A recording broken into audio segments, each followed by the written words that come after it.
আসসালামু আলাইকুম ওয়া রাহমাতুল্লাহি ওয়া বারাকাতুহু। ইন্নাল হামদালিল্লাহি ওয়াহদা ওয়াসসালাতু ওয়াসসালামু আলা মান লা নাবিয়্যা বা'দা আম্মা বা'দ। সম্মানিত উপস্থিতি, একটা বিষয়ে ধারাবাহিকভাবে আপনাদের সম্মুখে আলোচনা মনস্থির করেছি। বিষয়টা হচ্ছে, আমরা কি কি সৎ আমল করলে জান্নাতের মধ্যে আমাদের জন্য অট্টালিকা নির্মাণ করা হয়, ঘর নির্মাণ করা হয়।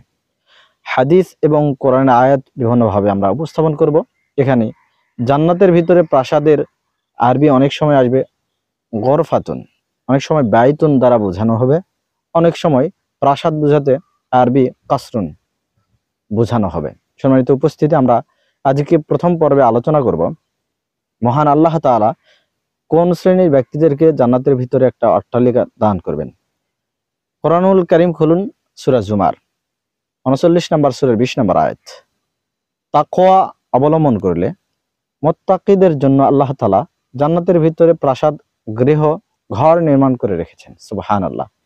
তিনি বলেন, লাকিনিল্লাযীনা তাকাও রাব্বাহুম, যারা তাদের রবকে ভয় করে, অর্থাৎ তাকওয়াশীল বান্দারা, তাদের জন্য রয়েছে স্তরের উপর স্তর বিশিষ্ট প্রাসাদ সমূহ। তাজরি মিন তাহতিহাল আনহার, আর নিচ দিয়ে নদী ধারা প্রবাহমান। সুবহানাল্লাহ। ওয়াদাল্লাহি, এটা আল্লাহ তাআলার ওয়াদা। লা ইখলিফুল্লাহুল মিআদ, আর আল্লাহ তার ওয়াদা কখনো ভঙ্গ করেন না। সুবহানাল্লাহ। সম্মানিত উপস্থিতি, এই আয়াত প্রমাণ করে যে আমরা যদি তাকওয়াশীল বান্দা হতে পারি, তাকওয়াশীল বান্দা হতে গেলে আমাদেরকে সর্বাত্মকভাবে পাপ কাজ থেকে নিবৃত্ত থাকতে হবে, নেকির কাজ করতে হবে।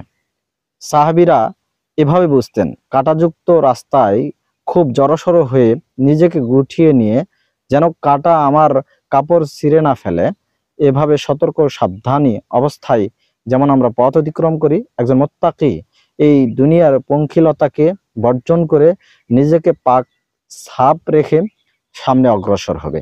আসুন আমরা তাকওয়ার গুণ অর্জন করে জান্নাতের প্রাসাদ ক্রয় করি। আল্লাহ তৌফিক দান করুন। আমিন। ওয়া আখিরু দাওয়ানা আনিল হামদুলিল্লাহি রাব্বিল আলামিন। আসসালামু আলাইকুম ওয়া রাহমাতুল্লাহি ওয়া বারাকাতুহু।